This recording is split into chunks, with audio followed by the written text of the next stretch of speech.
What is up, guys? In this video, I'm going to be going over some creative maps that I think are helpful in Fortnite. As always, if you guys do enjoy this video, remember to give it a like, subscribe if you like to see more, and comment down below what your favorite creative map is in Fortnite.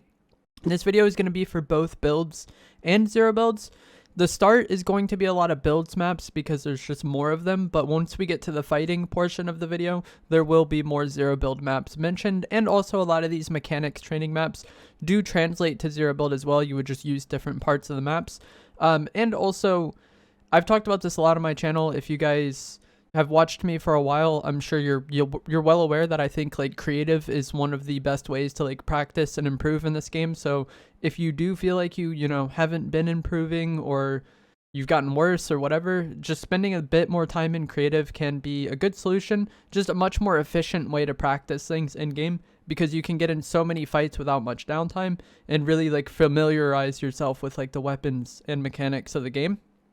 Also, with the upcoming live event, there's likely going to be downtime after, and it is currently rumored that you're going to be able to play creative during the downtime. So typically when we have downtime after an event, there's just like the black hole on screen for a while. Apparently with this one, you won't be able to play BR, but creative maps will still be playable for like that few hours in between the live event and chapter 5 starting. So if you're bored on that day, then these maps can help. Also, if you guys do want to use my code in the item shop, it is just EvolveJake, like my channel name, and we'll get right into it. I'm going to talk about these maps and kind of how I use them. So first, we're going to talk about like aim and mechanics maps. There's a lot of them out there, and for anything I talk about in this video, there's a lot of maps out there. You don't have to use the ones I recommend. I'm just trying to give you codes and point you guys in the right direction, because I know it can be overwhelming with how many maps there is. But aim mechanic maps, a lot of these have like different rooms where like you can practice aiming, AR aim, shotgun aim, SMG aim, like mid-range tracking, long-range tracking, also building. And that's mainly what I use these aim mechanic maps for. Again, there will be 2 codes for these down in the description. I mainly just use like the free building section of this map to kind of warm up my builds for like 10 to 15 minutes. And then also the shotgun room in these maps where you can like shoot the tile and then it moves and then you shoot the tile again.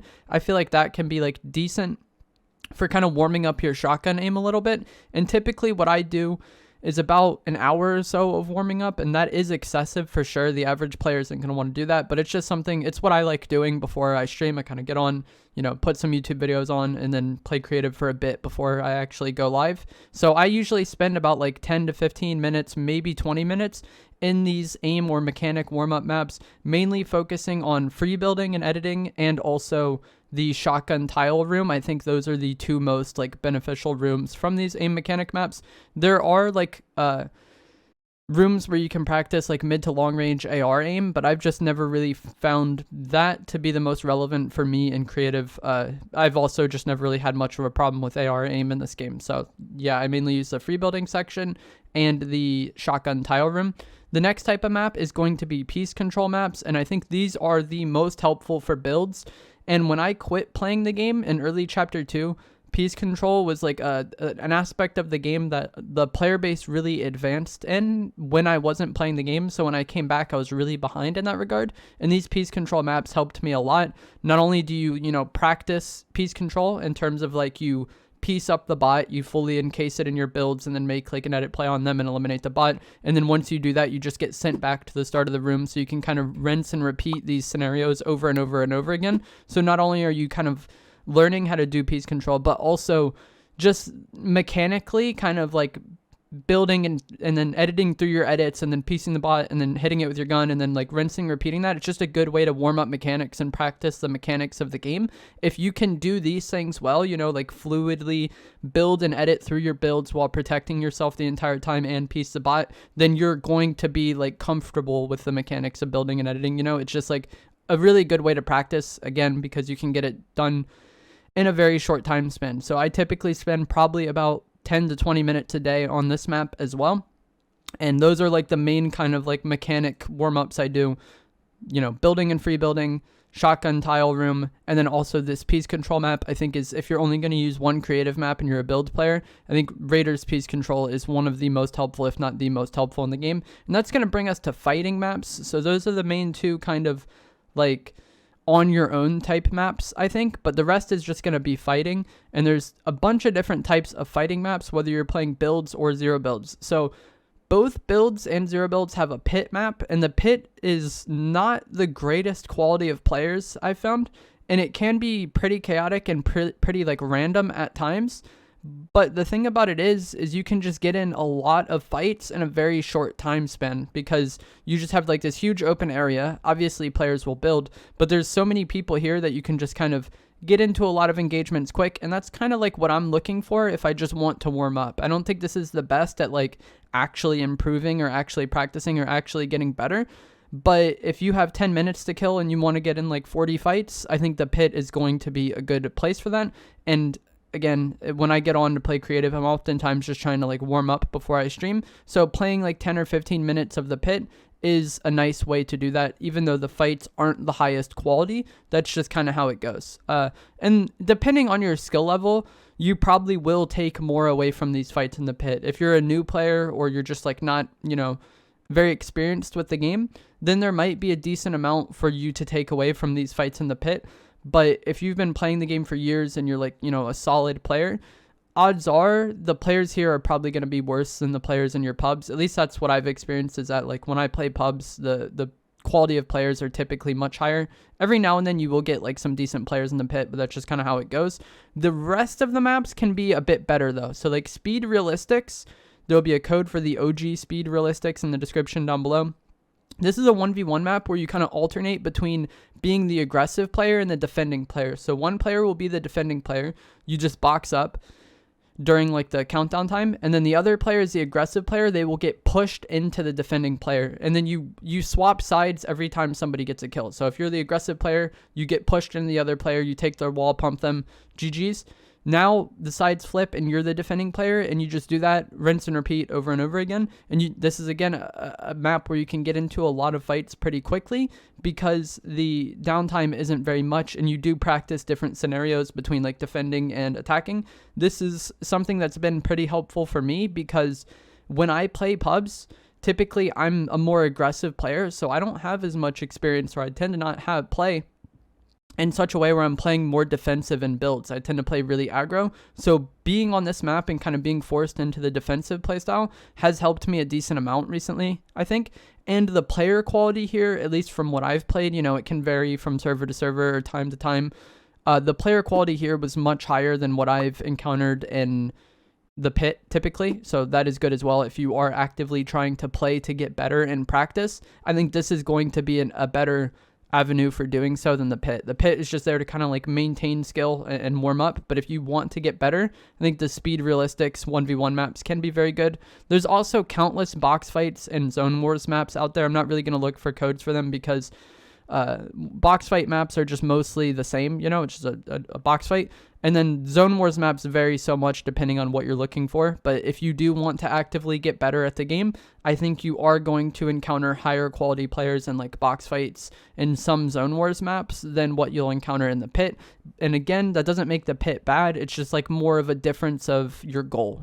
I still play the pit regularly, and I think it's a fine map for what it does.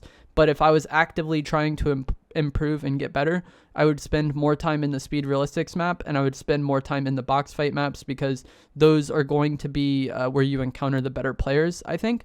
So that's it for builds. There's lots of different fighting maps, and I'm sure, if you open the menu in game, you'll see a lot of them. For zero builds, I think it is harder to find some good maps. So there is a zero build pit map, and this kind of is very similar to what we talked about with the build mode. The only thing is that there is cover on the map, obviously, since it's zero build, but you can pick from a variety of different weapons and then practice using them here. I've talked about this in the past, and players have complained that the fights are so random because people can just land on your head and stuff. That is true. You might kill someone, and then they're just like targeting you from that point forward because you eliminated them early on or something, or people just always coming back for revenge. But I don't think it's best to play these maps to like try to not die ever, or try to like make sure you're having the most kills in the lobby. It's just to get into a lot of fights in a very short time span and like build that experience fighting. I know a lot of newer players get nervous fighting, or they get scared fighting, and when you play BR, especially this season, the game plays out pretty slow. For a lot of players, a 10 kill game might be, a high kill game. That might be like a good match for you, and these BR matches take like 20 to 24 minutes this season. So that's like 1 kill every 2 minutes, or 1 engagement every 2 minutes or so, right? In the pit maps, you can get in 20 engagements in like 5 minutes or something, or 10 minutes. Like, you could just get in so many fights so fast, and that builds up your muscle memory, and that builds up your experience fighting. So I think it's best to not look at these maps as like trying to make sure you're winning the map, or, you know, never dying in the map. It just get into a lot of fights very fast and build that muscle memory. If you do want a more structured map with less chaos, the rapid zero build 2v2 map I think is really good for zero build players, and you can play this by yourself. I did so to get gameplay for this video. It can be a struggle at times though, because it's a 2v2 and then it's first to 25 eliminations, the first team to get that. So you do respawn. There is like a minor a spawn timer, I think, and then you don't always spawn on your teammate when you respawn. So if you and your teammate don't play together properly, and you just keep like split dying, and the enemy team constantly has a 2v1, it's rough to kind of take anything away from those fights. But if you play off your teammate well, I think you can, you know, take a decent amount from these fights. And especially if you're playing with one of your friends who you play with in game, I think it can be good to build a lot of experience kind of like fighting with your teammate and playing off your teammate. And the player quality in this wasn't the greatest from what I played. I played it a few times, but I think it was higher than the zero build pit, and it was, you know, pretty on par for what you encounter in zero build pubs. Just in general, with like zero build pubs and the zero build creative maps, I feel like the player quality and just like the sweatiness of the players isn't as high in build mode. So it's not something I focus as much on in creative, where I was like talked about before with the build pit, how players aren't as good as like the speed realistics. I feel like a lot of the zero build maps are just kind of the same. But if you don't like the chaos of the pit, or you want to play something with your teammates, I think the rapid 2v2 map will be really good. And if you play squads regularly and you have a set 4, you know, maybe just hop onto this, 2v2 your friends, like you and one of your friends versus your 2 other friends. Just play 1 game of it before you play BR, or like, you know, in between games of BR randomly, and you'll just take away so much more than what you actually get in Battle Royale, like I talked about several times in this video, because there's no penalty for dying. You don't have to loot back up. You don't need to load into a new game, any of that. You can just get in fight after fight after fight, and that is what helps you get better at the game fast. I think this rapid 2v2 map is one of the best zero build 2v fighting maps, and it was actually a decent amount of fun to play. I enjoyed my time playing it, but that is going to be it for this video.